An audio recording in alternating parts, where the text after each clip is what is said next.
નમસ્કાર મિત્રો, આજે આપણે નવો ટૉપિક ભણવા જઈ રહ્યા છીએ જે એક્ઝામ્પલ ગણવામાં અવારનવાર તાપમાન દરેક એક્ઝામ્પલમાં લગભગ આવતા જ હોય છે અને એને ડિગ્રી સેન્ટીગ્રેડમાં કે ફેરનહીટમાં કે કેલ્વિનમાં કેવી રીતે ફેરવવા એના માટેની અહીંયા તમને ફોર્મ્યુલા પણ આપેલી છે.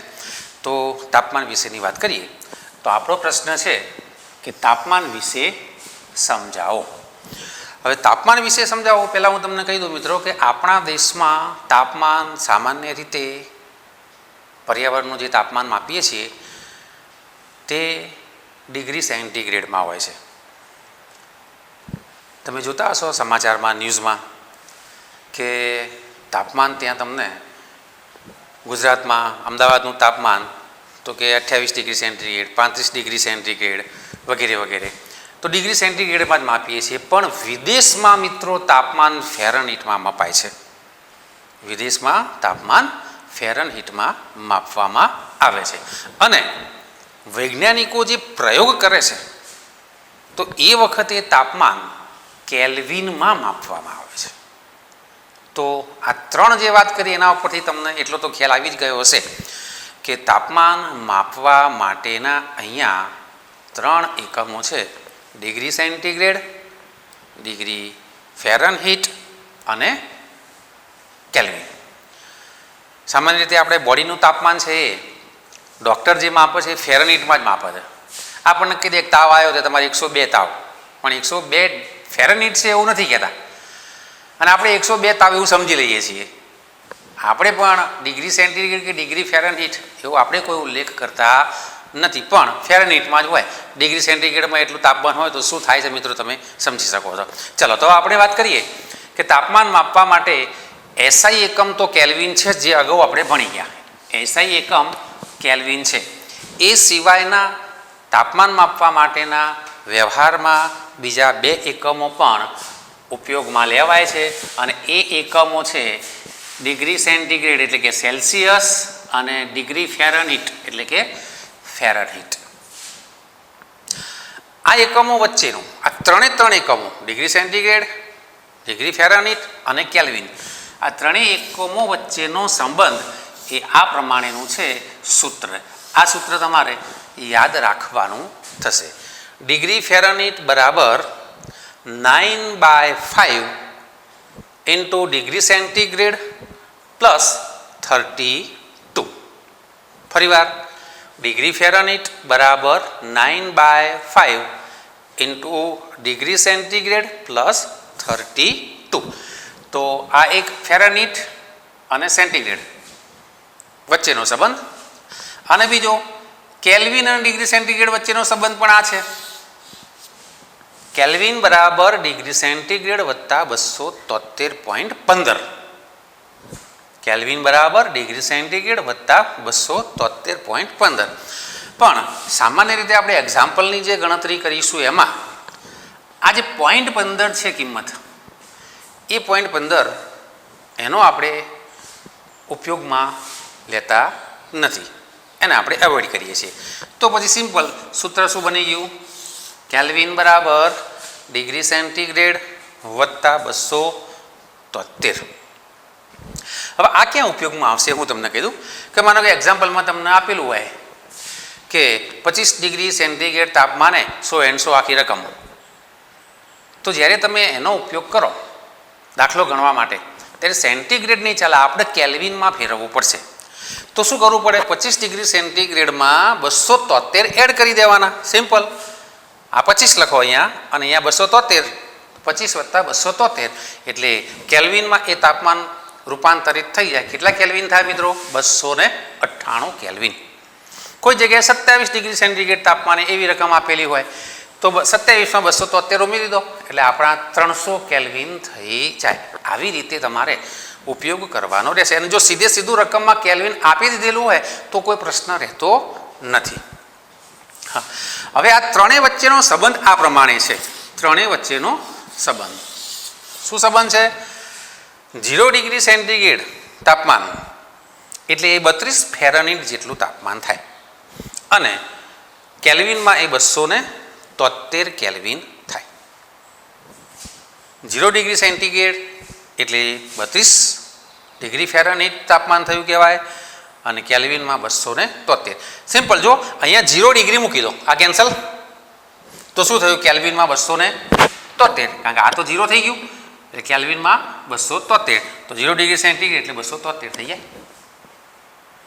અને 0 ડિગ્રી સેન્ટીગ્રેડ એટલે 32 ફેરનહીટ પણ થાય. જો અહીંયા 0 મૂકી દો, 9/5 × 0 એટલે આખો અપજ 0 થઈ ગયું, તો 0 ડિગ્રી સેન્ટીગ્રેડ એટલે ફેરનહીટ કેટલા થયા?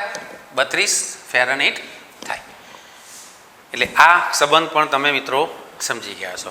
હવે બીજું કહેવાનું કે 0 ડિગ્રી સેન્ટીગ્રેડથી નીચું ઉષ્ણતામાન એટલે કે ઋણ મૂલ્ય સેલ્સિયસમાં શક્ય છે.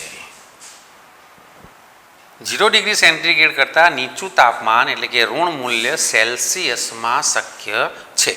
તમે બધા જાણતા હશો મિત્રો, શિયાળામાં તાપમાન આપણા ભારત દેશની વાત કરીએ તો લદ્દાખ અને એ બાજુના વિસ્તારમાં માઇનસમાં જતું રહે છે. -35, -30, -40 એટલું તાપમાન જતું રહે છે. એટલે સેન્ટીગ્રેડમાં માઇનસ તાપમાન માપી શકાય છે અને એ શક્ય છે, માપવું શક્ય છે, તમે જાણતા જશો. સૌથી નીચામાં નીચું તાપમાન મારા ખ્યાલ મુજબ ક્યાંક મારે વાંચવામાં આવેલું છે, તો એ છે રશિયામાં કોઈ એક વિસ્તાર છે, ત્યાં -67 ડિગ્રી સેન્ટીગ્રેડ સુધીનું નીચું તાપમાન નોંધાયેલું છે. -67 ડિગ્રી સેન્ટીગ્રેડ સુધીનું. એના કરતાં નીચું તાપમાન કદાચ નહીં નોંધાયું હોય, પણ એટલું તો મને ખ્યાલ છે. અહીંયા લખે છે પરંતુ કેલ્વિનમાં ઋણ મૂલ્ય શક્ય નથી. ભાઈ કેલ્વિનમાં ઋણ મૂલ્ય કેમ શક્ય નથી? શું કારણ? તો મેં કહ્યું તમને કે ભાઈ રશિયામાં -67 ડિગ્રી સેન્ટીગ્રેડ તાપમાન નોંધાયેલું છે, તો આ કેલ્વિનમાં તમે અહીંયા -67 મૂકી દો તો આ 273 પ્લસ છે, 273માંથી 67 તમે માઇનસ કરો તો લગભગ 206 કેલ્વિન પ્રાપ્ત થાય. એટલે આ સંબંધ અનુસાર તમે સમજી શકો છો કે કેલ્વિનમાં ઋણ મૂલ્ય શક્ય નથી. તમારે કેલ્વિનમાં ઋણ મૂલ્ય લેવું હોય તો કેટલું કરવું પડે? અહીંયા 273 કરતાં ઓછું, જે ક્યારેય શક્ય નથી. એટલા માટે કેલ્વિનમાં ઋણ મૂલ્ય શક્ય બનતું નથી, યાદ રાખજો. આ બાજુ મિત્રો સામાન્ય રીતે સેલ્સિયસ માપક્રમવાળા જે થર્મોમીટર છે એમનું તાપમાન, સેલ્સિયસવાળા જે થર્મોમીટર છે એનું તાપમાન 0 ડિગ્રી સેન્ટીગ્રેડથી 100 ડિગ્રી સેન્ટીગ્રેડ વચ્ચેનું હોય છે. તમારી પાસે થર્મોમીટર હોય અથવા તો પ્રયોગશાળામાં જાઓ અને થર્મોમીટર તમે હાથમાં પકડજો, એના અંક વાંચજો તો 0 ડિગ્રીથી 100 ડિગ્રી હશે. કેમ એટલું? તો પાણીનું ઠાર બિંદુ 0 ડિગ્રી છે અને ઉત્કલન બિંદુ 100 ડિગ્રી છે. એટલે એ બે વચ્ચેનું મૂલ્ય તમને અહીંયા એ રેન્જમાં તાપમાન તમને આપવામાં આવે છે, 0 ડિગ્રીથી 100 ડિગ્રી. અને ફેરનહીટમાં, તો ફેરનહીટમાં જો 32થી 212 ફેરનહીટ વચ્ચે, 32 ફેરનહીટ એટલે 0 ડિગ્રી સેન્ટીગ્રેડ જ થાય. જો આ બાજુ અહીંયા આ સંબંધ આપેલો છે એ પ્રમાણે જુઓ, 0 ડિગ્રી સેન્ટીગ્રેડ એટલે કેટલું થયું? 32 ફેરનહીટ થયું. તો એ જ પ્રમાણે અહીંયા લખેલું છે 0 ડિગ્રી સેન્ટીગ્રેડ એટલે એ 32 થશે. તો પછી 100 ડિગ્રી સેન્ટીગ્રેડ એટલે 212 ફેરનહીટ થાય. 100 ડિગ્રી સેન્ટીગ્રેડ એટલે 212 ફેરનહીટ તાપમાન થાય. જે આપણે એક્ઝામ્પલ ગણીશું એટલે એમાં તમને એનો જવાબ મળી જશે. આના પછી હું હવે 3 એક્ઝામ્પલ ગણાવું છું અને એમાં એનો જવાબ તમને મળશે. પણ મિત્રો અહીંયા આપણે ડિગ્રી સેન્ટીગ્રેડની વાત કરી, ડિગ્રી ફેરનહીટની વાત કરી. કેલ્વિનને ડિગ્રી કેલ્વિન કહેવામાં આવતું નથી. સેલ્સિયસને ડિગ્રી સેલ્સિયસ કહેવાય, ફેરનહીટને ડિગ્રી ફેરનહીટ કહેવાય છે, પણ કેલ્વિનને ડિગ્રી કેલ્વિન કહેવામાં આવતું નથી. યાદ રાખજો. ઓકે મિત્રો, હવે આપણે નાના નાના 3 એક્ઝામ્પલ તાપમાન ટોપિકના જોઈ લઈએ. તો જો આપણે અહીંયા પહેલું લખ્યું છે કે પાણીના ઉત્કલન બિંદુને ડિગ્રી ફેરનહીટ અને કેલ્વિનમાં ફેરવો. બરાબર. ડિગ્રી ફેરનહીટ અને કેલ્વિનમાં ફેરવવાનું છે. કોને ફેરવવાનું છે? પાણીના તાપમાનને. તો મિત્રો પહેલાં આટલું તો તમને ખબર હોવી જ જોઈએ કે પાણી છે એનું ઉત્કલન બિંદુ કેટલું હોય. બરાબર. તો અહીંયા બધાને ખ્યાલ હોય, અગાઉ ભણી ગયા છો, પાણીનું ઉત્કલન બિંદુ 100 ડિગ્રી સેન્ટીગ્રેડ હોય છે. તો આપણને ડિગ્રી સેન્ટીગ્રેડ મળી ગયા. ફેરનહીટ અને કેલ્વિન સમીકરણ આપણને ખબર છે. તો સમીકરણ લખીએ. ડિગ્રી ફેરનહીટ બરાબર 9/5 ડિગ્રી સેન્ટીગ્રેડ પ્લસ 32. બરાબર, પ્લસ 32. તો 100 ડિગ્રી સેન્ટીગ્રેડ છે, અહીંયા 100 મૂકવાના થાય. તો ડિગ્રી ફેરનહીટ બરાબર 9/5 ઇન્ટુ 100 પ્લસ 32. તો મિત્રો અહીંયા આપણે શું ચાલશે? ભાગ ચાલશે. 5 20 પંચા 100, 20 પંચા 100, અને અહીંયા 9 દુ 18 એટલે 180 થશે. કારણ કે 9 ગુણ્યા 20 વત્તા 32, 9 દુ 18 એટલે 180 પ્લસ 32.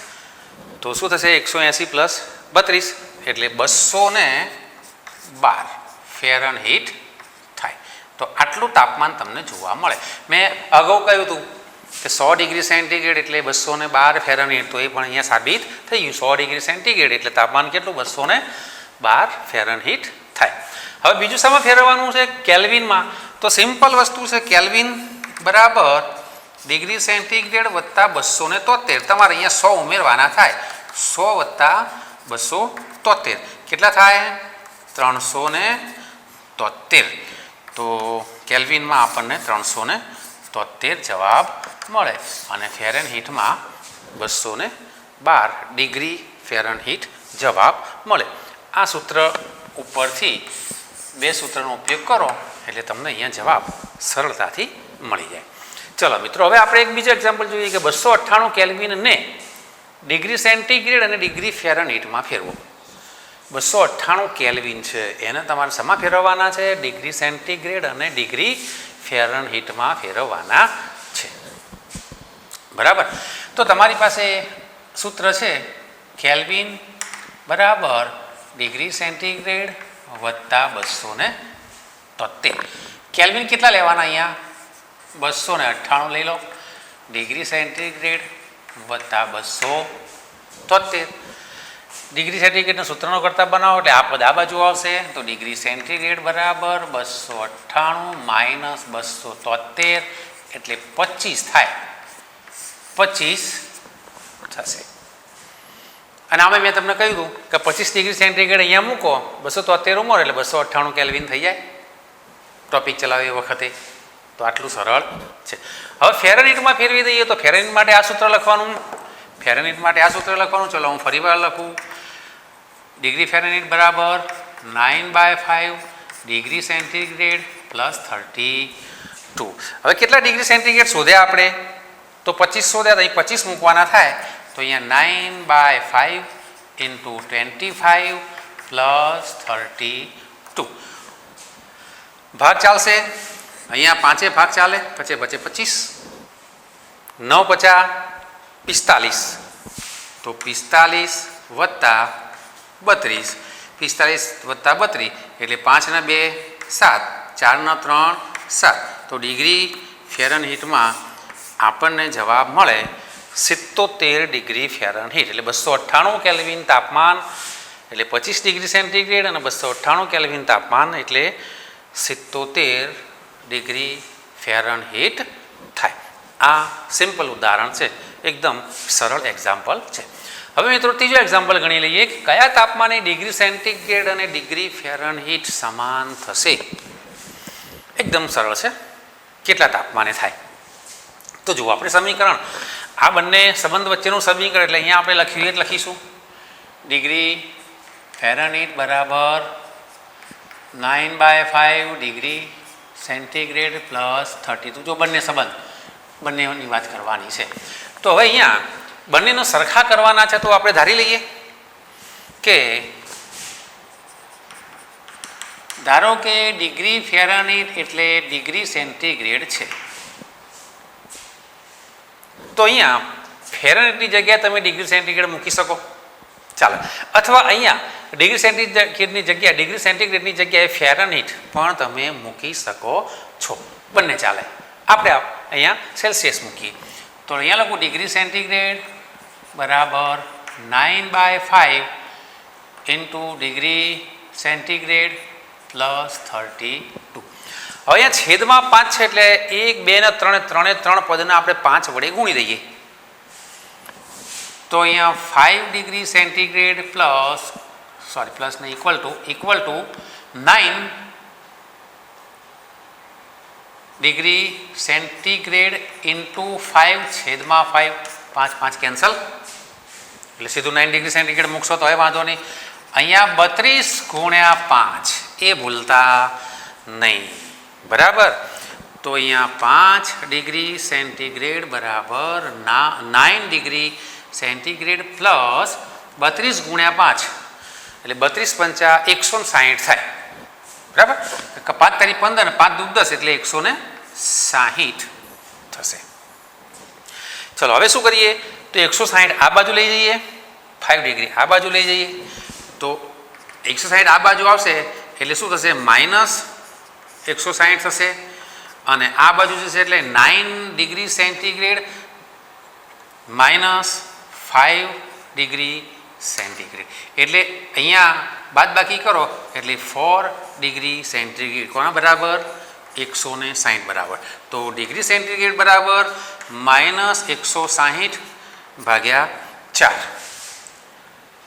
16 ચોક 4 ચોક 16 એટલે અહીંયા જવાબ -40 આવશે. એટલે આવું લખી શકાય કે -40 ડિગ્રી સેન્ટીગ્રેડ બરાબર -40 ડિગ્રી ફેરનહીટ. આ પ્રમાણે જવાબ તમને પ્રાપ્ત થાય. એકદમ સરળ છે. આમાં મેથેમેટિક્સના સ્ટેપનો ઉપયોગ કરવાનો થાય અને 10મા ધોરણ સુધી તમે એટલું સરળ ગણિત આવું તો તમને આવડે છે. એટલે એક્ઝામ્પલ તમારે આ રીતે ગણવાના થશે. MCQ પણ તમને પૂછી શકે છે મિત્રો કે ભાઈ ખાલી જગ્યા તાપમાને ડિગ્રી સેન્ટીગ્રેડ અને ડિગ્રી ફેરનહીટ સમાન થાય છે તો પછી એનો જવાબ એમાં ઓપ્શન આપેલા હોય ABCD અને એનો જવાબ તમારે લાવવા માટે આ સૂત્રનો ઉપયોગ કરી અને આ પ્રમાણે તમે ગણતરી કરો તો આ જવાબ પ્રાપ્ત થાય, એ જવાબ મળે. ઓકે,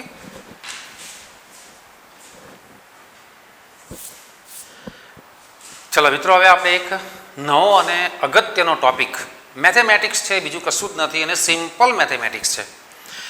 આ એટલા માટે છે કે જે તમે જવાબ લાવો રસાયણ વિજ્ઞાનમાં કે ભૌતિક વિજ્ઞાનમાં એક્ઝામ્પલના જવાબ તો એને તમારે વૈજ્ઞાનિક અંક પદ્ધતિમાં જવાબ ફેરવવો પડે, બરાબર. તો એ વૈજ્ઞાનિક અંક પદ્ધતિમાં ફેરવવા માટેનું આ જે એક છે કેપિટલ N ઇન્ટુ 10⁻n માં કોઈ પણ મૂલ્યને ફેરવવું, કોઈ પણ મૂલ્ય, કોઈ પણ સંખ્યા, કોઈ પણ આંકડો, ત્રણેયમાંથી કોઈ પણ એક શબ્દ વાપરી શકાય તો એને આ પ્રમાણે ફેરવવાનું થશે. કેપિટલ N એટલે શું? તો કેપિટલ N એટલે 1.0 એટલે 1 થયો થી 9.999 વચ્ચેની કોઈ સંખ્યા હશે. 1 થી 9.999 વચ્ચેની સંખ્યા સિંગલ આંકડામાં પોઈન્ટ પછી પોઈન્ટની આગળ એક જ આંકડો, બે નહીં, યાદ રાખજો. અને સ્મોલ n એટલે શું? સ્મોલ n એટલે એ ઘાતાંક કહેવાય અને ઘાતાંકની કિંમત પ્લસ પણ હોઈ શકે અને માઇનસ પણ હોઈ શકે. એટલે લખ્યું પ્લસ ઓર માઇનસ એવું લખેલું છે. એટલે પ્લસ હોય અથવા માઇનસ હોય, મૂલ્ય ધરાવતો અંક કોઈ પણ ઘાતાંક. તો જો હું પહેલું ઉદાહરણ લઉં, માનો કે પહેલું ઉદાહરણ 1 2 3 4 5 આ છે, બરાબર છે. તો આને આપણે વૈજ્ઞાનિક અંક પદ્ધતિમાં ફેરવવું છે. શું કરવાનું? સિમ્પલ. આ અંક છે એક કરતાં મોટો છે, બરાબર, 12,345 થાય એટલે એક કરતાં મોટો કહેવાય. અહીંયા પોઈન્ટ પાછળ આવે ને, 0.0 એવું થાય, બરાબર. 5 આંકડા થયા, એક કરતાં મોટો અંક, આપણે એક અંક સુધી જવાનું છે. તો અહીંયા જે પોઈન્ટ હોય એને 1, 2, 3 અને 4 આંકડા પાછળ આવવો પડે. તો 4 આંકડા પાછળ લઈ જઈએ, અહીંથી 1, 2, અહીંયા પોઈન્ટ છે એટલે અહીંયા 1, અહીંયા 2, અહીંયા 3 અને અહીંયા 4. એટલે અહીંયા આવું લખાય 1.2, 3, 4, 5 ગુણ્યા ડાબી બાજુ આપણે ખસ્યા. ડાબી બાજુ ખસ્યા, કેટલા અંક ખસ્યા? 4 અંક ખસ્યા. તો 10ની 4 ઘાત મૂકવાની થાય ઇન્ટુ 10⁴. હવે તમે જોઈ શકો છો અહીંયા આ પ્રમાણે આ જે છે અંક n કહેવાશે. તો nની વેલ્યુ કેટલી થઈ? 1 ને 9.999 વચ્ચેની થઈ ગઈ. આ 1.2 થઈ ગઈ.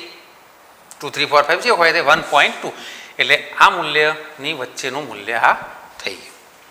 અને 10ની ઘાત અહીંયા ડાબી બાજુ ખસે એટલે ⁴ આવે. ચલો બીજો અંક લઈએ આપણે, આવો લઈએ 9, 8, 7, 6, 4, 5, 2. ચલો આટલો મોટો આંક છે. આને આપણે વૈજ્ઞાનિક અંક પદ્ધતિમાં ફેરવવાનો છે. શું કરીશું જુઓ, પોઈન્ટ અહીંયા થઈ ગયો 1, 2, 3, 4, 5 અને 6 અંક ડાબી બાજુ ખસેડવું પડે.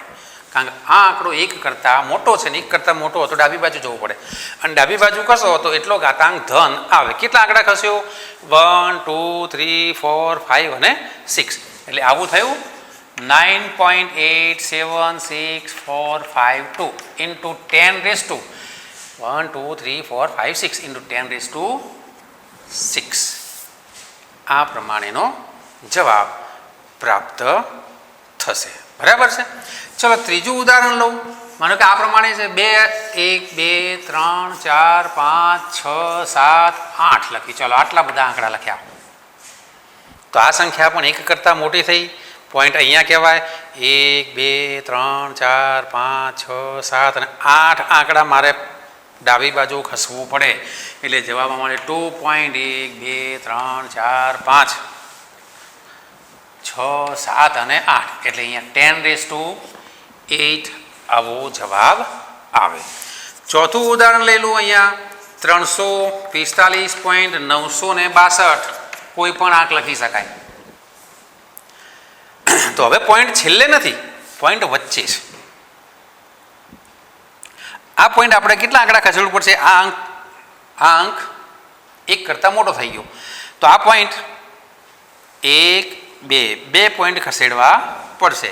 તો અહીંયા રકમ આવી, કિંમત આવી મળે 3.459662 ઇન્ટુ 2 અંક ખસ્યા એટલે 10⁻2 લખવું પડે.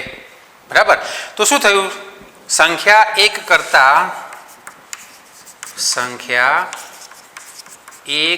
કરતાં મોટી હોય તો શું કરવું પડે? ડાબી બાજુ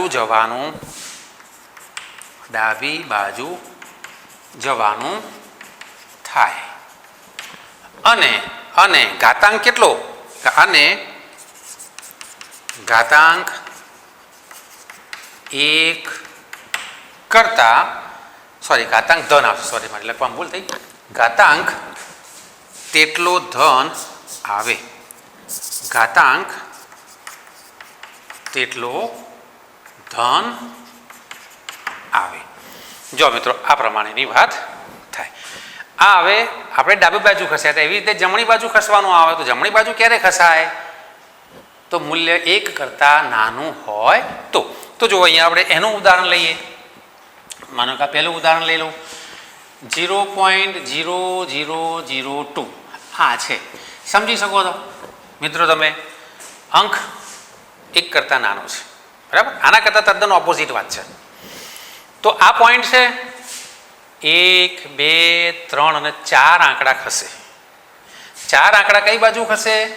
જમણી બાજુ ખસે એટલે અહીંયા 2.0 ઇન્ટુ 10⁻⁻4 લખાશે. જમણી બાજુ જાય જેટલા અંક ખસે એટલા માઇનસ, ડાબી બાજુ હોય તો પ્લસ. પ્લસની વાત આપણે પૂરી કરી, હાલ માઇનસનું આપણે શીખી રહ્યા છીએ. ઓકે, ચલો બીજો આવું લખીએ 0.00929 આ પ્રમાણેનો અંક હોય તો શું કરશો? તો આ પોઈન્ટ ખસેડવાનો, સંખ્યા 1 કરતાં નાની 1, 2 અને અહીંયા 3 અહીંયા આવશે. તો અહીંયા થશે 9.29 ઇન્ટુ 10⁻⁻3 1, 2 અને 3 અંક આ પોઈન્ટ ખસે. આ પ્રમાણેનું થાય. અચ્છા, એક ઉદાહરણ વધારે લઈએ. ચલો 0.000000001 આવું લખો કિંમત. તો આ પોઈન્ટ ખસેડવાનું થાય, એકની પાછળ લાવવાનું થાય, અંક ગણી લો 1, 2, 3, 4, 5, 6, 7, 8, 9 અને 10. તો અહીંયા 1.0 ઇન્ટુ 10⁻10 થાય. તો તમે અહીંયા સમજી શકો છો કે સ્મોલ એન ઘાતાંક પ્લસ અથવા માઇનસ મૂલ્ય ધરાવવું હોઈ શકે. તો અહીંયા પ્લસમાં વાત કરી, અહીંયા માઇનસમાં વાત કરી. તો અહીંયા લખીશું શું? આમાં જે લખ્યું પ્રમાણે સંખ્યા 1 કરતાં નાની હોય તો, સંખ્યા 1 કરતાં નાની હોય તો જમણી બાજુ જવાનું થાય અને ઘાતાંક તેટલો કેવો આવશે? ઋણ આવે. યાદ રાખજો, માઇનસ ઋણ અને અહીંયા ધન આવશે પ્લસ.